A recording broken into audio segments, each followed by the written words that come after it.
노종상 박사님이 상당히 좀 재미있게 두의 범장, 그 사람 이렇게 지금 되어 있습니다. 모시고 이야기를 듣도록 하겠습니다.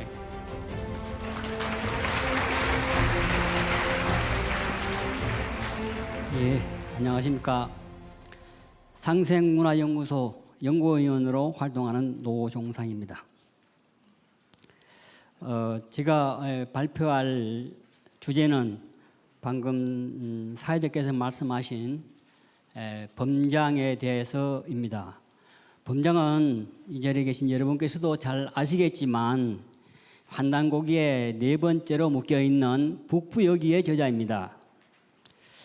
범장은 공민왕 때 가거를 통과해가지고 덕년, 부윤, 간이대부 등의 간직을 지냈습니다. 조선이 개국했을 때 만수산에 들어가지고 고려주에 충절을 바친 두문동 72인 중에 한 사람입니다. 조선 태조 때 조선 조정에서 두문동을 불태웠습니다. 범장은 이후에 고향에 돌아가서 여생을 평생 보낸 걸로 알려져 있습니다. 조선 태종이 여러 번 조정에 출사하기를 권했으나 끝까지 거절했습니다. 그 후에 이분께서 돌아가신 후에 후덕군에 봉해지고 문충이라는 시호를 받았습니다.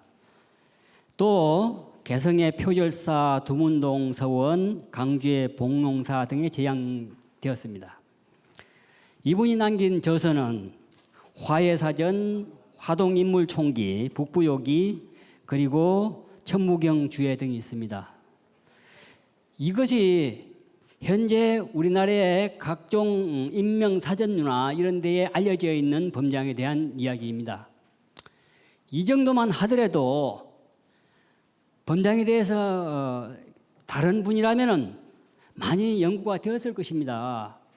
그런데 현재 제가 가문한 탓인지 모르겠습니다만은 범장에 대한 국내 본격적인 연구는 단 한 편도 없습니다.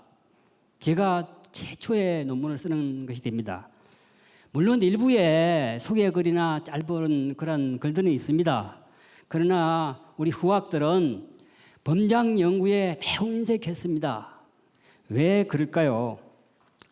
적어도 저서를 리건이나 내고 각종 서원에 제항도 되고 한 이런 분인데 이렇게 연구가 안 됐다는 것은 여러 가지 이유가 있을 겁니다. 아마 첫째는 자료 부족이라고 하겠죠. 그러나 공부하는 사람들이 자료 부족 탓만 해가지고는 말이 되지 않은 걸로 알고 있습니다. 다른 이유도 들 수 있을 것 같습니다. 두문동 일원이기 때문에 조선왕조 500년 동안 이분이 배척당할 수밖에 없었다는 입장도 있을 것이고, 무엇보다도 이 양반이 북부역이라는 민족 사설을, 천무경 주해라는 우리 신교 사설을 남겼기 때문에 우리 그동안의 조선왕조 500년 동안이나 그리고 현재 학계에서도 배척받는 그러한 대접을 받고 있지 않는가 해서 후학으로서 몹시 아쉬운 점이 있습니다. 이분은 이 논문을 기고를 해서 앞으로 많은 후학들이 제대로 연구를 해 주시기를 간절히 바람하지 않으면서 간단하게 소개해 드리도록 하겠습니다. 이분은 금성범씨입니다. 이분의 정조부가 우리나라에 처음 들어왔습니다.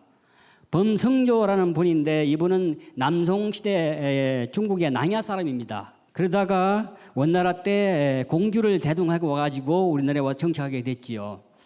이분의 아들은 범유수라는 분인데 이분이 문화실황 평장사를 지냈습니다. 그리고 그 범장의 아버지는 범후춘이라고 합니다. 우리나라 최초의 성리학자로 평가되는 안양의 제자입니다. 그리고 이분의 친구가 정몽주, 이색 등이 있습니다. 자, 그리고 이분의 이제 아들인 범장께서, 우리의 주인공인 범장은 아버지의 후원을 받아가지고 정몽주의 제자가 됩니다. 제가 이렇게 이분의 가계와 이 사람을 소개해 드리는 것은 이분이 뼈속 깊이 성리학자라는 이야기입니다. 이 사람은 원래는 신교나 사학자나 이런 사람에게보단 뼈속 깊이 태생학적으로 성리학자였다. 만약에 이분이 성리학을 계속 그렇게 성리학자로서 자기 생을 마감했다면은 오늘날 우리가 후학들이 단 한 편의 연구 논문도 쓰지 않을 정도로 이렇게 푸대접을 받는 그분은 아니었을 거라는 이야기입니다.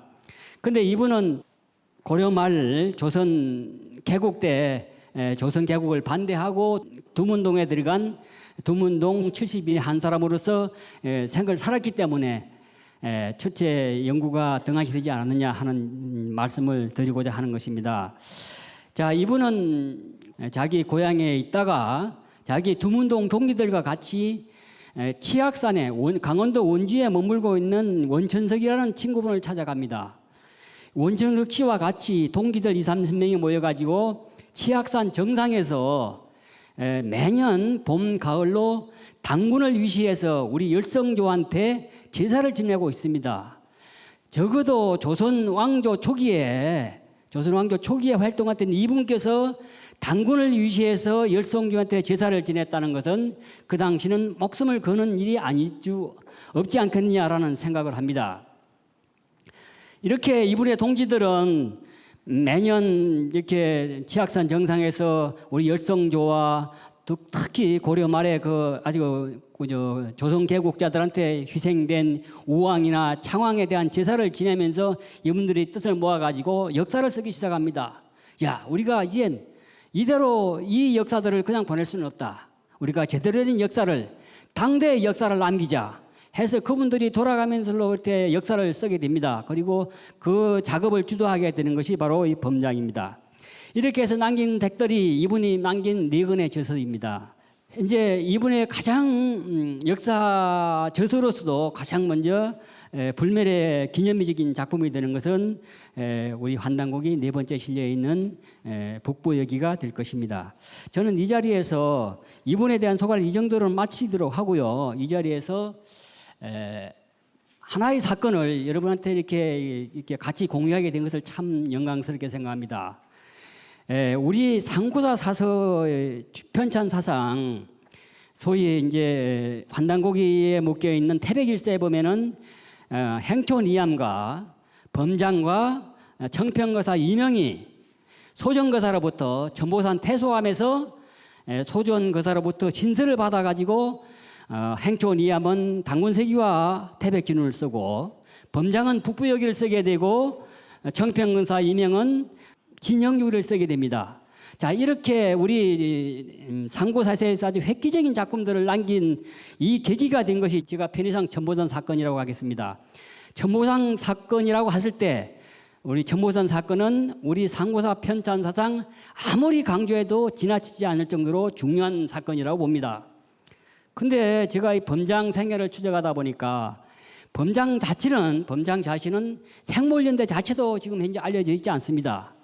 그러나 범장을 이렇게 연구하다 보니까, 그리고 범장에 관련된 생애의 파편들을 하나씩 주어서 이렇게 연구하다 보니까 범장이 대충 어느 시대의 사람이라는 것을 알 수가 있었습니다. 자, 현재 알려져 있는 전보산 사건은 1335년으로 되어 있습니다. 그런데 범장이 1년에 2번씩 치악산 정상에서 제사를 지냈던 가장 가까운 친구죠, 동지요, 또 두문동 72연 중에 한 사람이었던 사람이 바로 원천석이고, 그 원천석은 삼국 환단고기에 실려 있는 삼성기 하회 저자 원동종으로 추정되고 있습니다. 바로 이분과 같이 치악산 제사를 주도했는데 바로 이분은 평생 동지였습니다. 그런데 범장의 저서에 보면은 범장은 늘 그 원천석을 호칭을 할 때 원우라고 호칭을 합니다. 소위 친구라는 이야기죠. 그리고 원천석은 그 범장을 이렇게 표현하기를 원천성군, 범복의군 혹은 범세동군으로 표현을 합니다. 이렇게 되면은 이분들의 호칭을 서로 이렇게 부른 것을 이렇게 보면은 대충 범장의 나이가 어느 정도 사람이라는 것을 우리가 추정할 수 있을 것입니다. 제가 추정하건대 범장의 나이는 원천석이 1330년도 사람입니다. 그렇다면 적어도 범장은 1333년도 사람이거나 그 이후의 사람이 될 것입니다. 그래야 원천석을 친구라고 할 수 있고 원천석은 범군 할 테니까요. 자, 이 정도의 우리가 추정이 가능하다고 한다면은 전보산 사건이 1335년에 일어났습니다. 그렇다면은 소위 범장이 6살 때 일어났다는 이야기가 됩니다. 그래서 현재 알려져 있는 전보산 사건은 조금 연대적으로는 잘못됐다, 이렇게 저는 수정을 하기를 원합니다. 그리고 또 다른 하나는 이 장소 문제입니다. 과연 그렇다면 이 천보산 사건이 천보산 태수암에서 일어나느냐? 현재 이 천보산 태수암이라는 문서 자체는 태백일사 기록 외에 우리 고성희 씨 가문에서 나온 이 몇몇 연구들, 이를테면 행촌연보나 행촌실기 등 외에는 나와 있는 게 없습니다. 우리는 이것을 믿고 그동안에 해왔던 거죠. 그래서 일단 천보산 사건이라고 알고 있는데, 저는 만약에 연대가 이쪽이라면은, 적어도 천보산 1335년이 아니라면은 장소도 조금 새로운 어떤 가설이, 저는 가설이라고 합니다만 앞으로 연구가 필요하리라고 봅니다. 저는 뭐 결론적으로 말씀드리면은 천보산 사건이 이제 행촌 이암께서 두 번째 유배를 가고 나서 7년 동안 이게 전국 유람을 할 때 시기입니다. 그 시기에 맞춰 가지고 천보산 사건이 일어났다고 합니다. 그러나 연구해 보면은 다음에 행촌이 공민왕이 즉위하고 나서 공민왕이 2년 때 제가 나이가 60이 가까이 되니까 이제 배들에서 물러나가서 좀 쉬겠습니다 하고 들어갔던 곳이 바로 강원도 춘천에 있는 청평사입니다. 청평사는 행촌 이암하고도 그동안에 인연이 많았습니다. 그리고 청평사는 그 당시에 우리나라 거사불교의 중심이었고 또한 신교 문화의 중심이었습니다. 그 신교 문화의 중심에 정학집에도 나오는 청평거사 이명이 있습니다. 이명을 우리가 청평거사라고 합니다. 이분은 분명히 청평사라고 불가분의 관계가 있을 것입니다.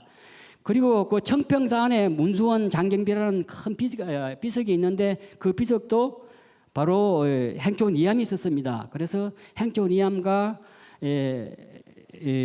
누굽니까 이명이 청평사하고 아주 가까운 관계에 있었고, 또 이암은 청평사에서 머물 때 상당히 인생을 유유작정하면서 깊은 어떤 책들을, 우리 신규에 관련된 책들을 많이 보고 사상적인 전환이 일어났다고들 일반적인 평가가 그렇습니다.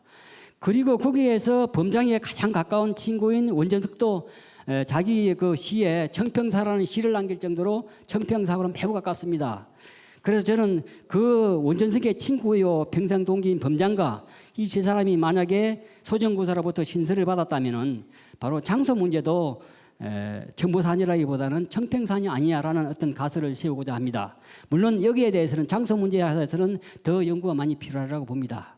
자, 시간이 많이 지체됐으니까 이만 발표를 마치도록 하겠습니다. 감사합니다.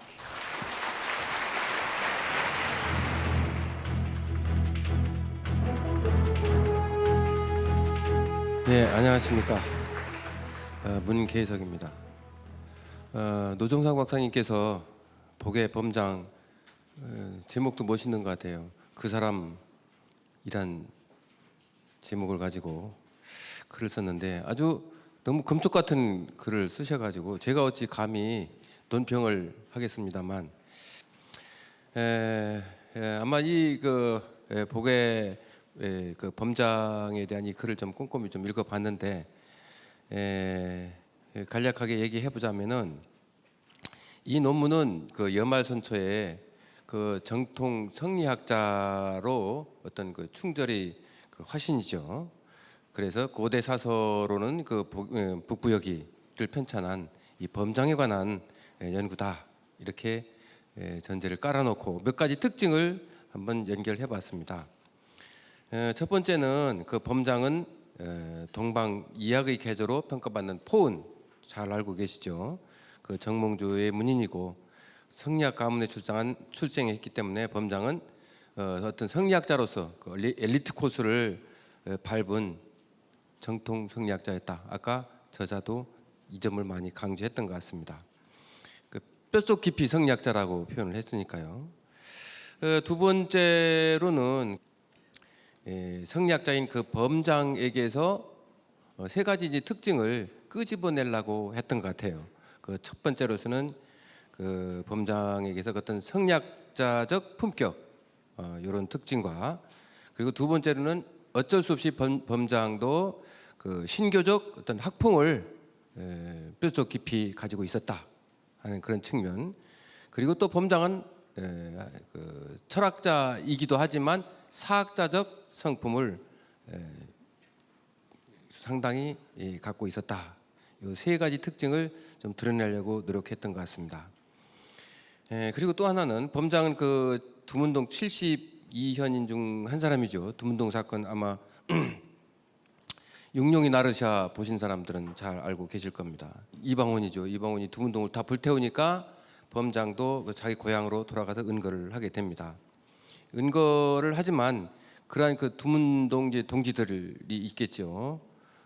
여기 노정상 박사님은 이 동지들이 모임을 치악산 회맹이라고 명칭을 붙였습니다. 그들과 함께 그 원주에 모여서 매년 봄 가을에 치악산 정상에 올라가서 단군 성조를 위시한 그 열성조들한테 끊임없이 제사를 지냈다. 조선 개국자들에서 희생된 의왕이나 창왕 등 그 영전을 모셔놓고 제사를 지냈다라는 것을 밝혀주고 있습니다. 아주 엄청난 그 충절의 정신을 갖고 있는 분들이죠. 그리고 이 정례적으로 제사를 지낸 과정 속에서 이들은 그 당대에 숨겨진 역사를 기록할 것을 결의를 했다는 겁니다. 그래서 곧바로 그 작업에 착수를 했다. 이 작업의 이 중심에 있는 인물이 바로 범장이다. 이렇게 노 박사는 밝히고 있어요.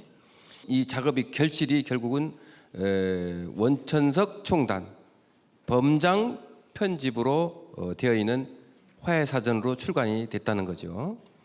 범장은 이를 바탕으로 해서 우리나라 사기열전이라고 붙일 수 있는 만한 어떤 화동인물 총기를 집필 가능했다.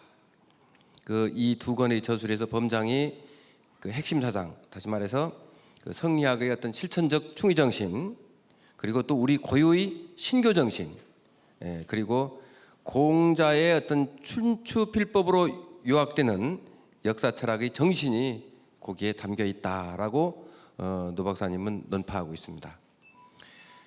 노 박사님은 범장이 이러한 사상적 결집으로 기념비적인 어떤 고대 사서 북부여기를 집필하였다 이렇게 파악하고 있습니다. 이 책은 어떻게 보면 우리 잃어버린 상고사의 국통맥이 그 고리가 되는 북부 여사에 대한 아주 엄청난 획기적인 본격적인 사조로서 노 박사님은 평가를 하고 있지 않나 이렇게 생각됩니다.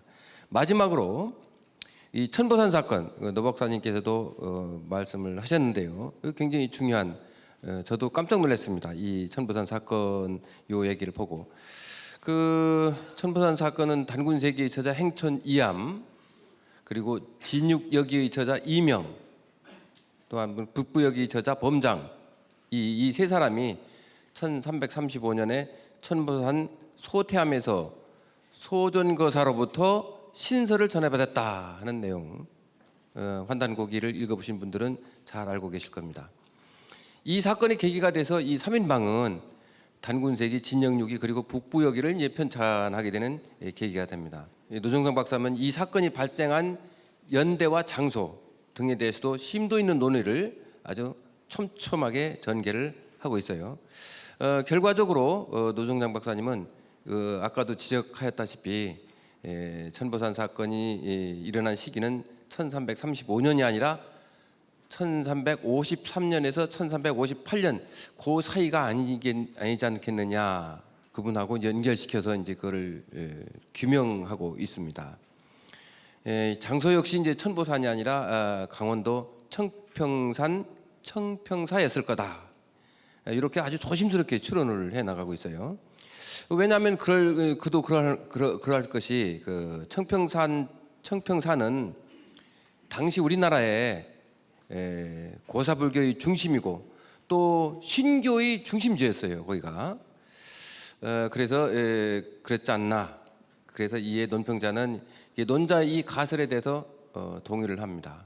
동의를 함에도 불구하고 아직까지도 명확하게 밝혀지진 않았기 때문에 여러분들도 이 부분에 대해서 명확하게 한번 밝혀서 좋은 한번 글을 한번 제출하시면 좋을 것 같습니다. 그동안 국내에서 범장에 대한 본격적인 논문이 한 편도 없습니다. 그래도 노 박사가 작성한 이 논문이야말로 아주 첫 번째의 결실이 아니겠느냐. 간의 대부를 지냈고 조선 건국에 반대해서 고려의 충절이 된 그 두문동 72현 중에 한 사람인 북부여기를 비롯해 가지고 화동인물총기, 화해사전, 천부경주해 등 어떤 여러 지피를 그 범정에 대한 연구가 앞으로도 전개돼야 되는데 그 이유는 자료가 하나도 없다. 그래서 한국의 어떤 학자들이 연구를 안 하고 뭘 하는지 잘 모르겠습니다. 이것은 후학된 도리로서 많이 반성을 좀 해야 되지 않느냐 해서 저는 또 이런 얘기를 또 얘기하고 싶습니다. 노 박사님도 지적하였다시피 오늘날 역사학계는 강단사학이다, 재야사학이다 해서 서로 나뉘어서 나는 옳고 너는 틀렸다. 나는 전문가고 너는 아마추어다. 이런 식의 어떤 진흙탕 싸움을 벌이고 있는 게 오늘날의 현실이죠. 내 민족 내 나라의 역사를 연구하는데 강단사학은 무엇이고 재야사학은 무엇이겠습니까? 또 전문가는 또 무엇이고 아마추어는 또 어떤 자들인지 모르겠습니다. 이런 사학계 풍토에 범정과 같은 민족사학자가 연구되지 않은 것은 민족적인 슬픔이 아니겠느냐 이런 생각을 해봅니다. 이런 열악한 현실에도 노정영 박사님은 참으로 이런 아름다운 결실을 내놓았다고 저는 지극한 찬사와 박수를 보내고 싶을 따름입니다. 이상입니다.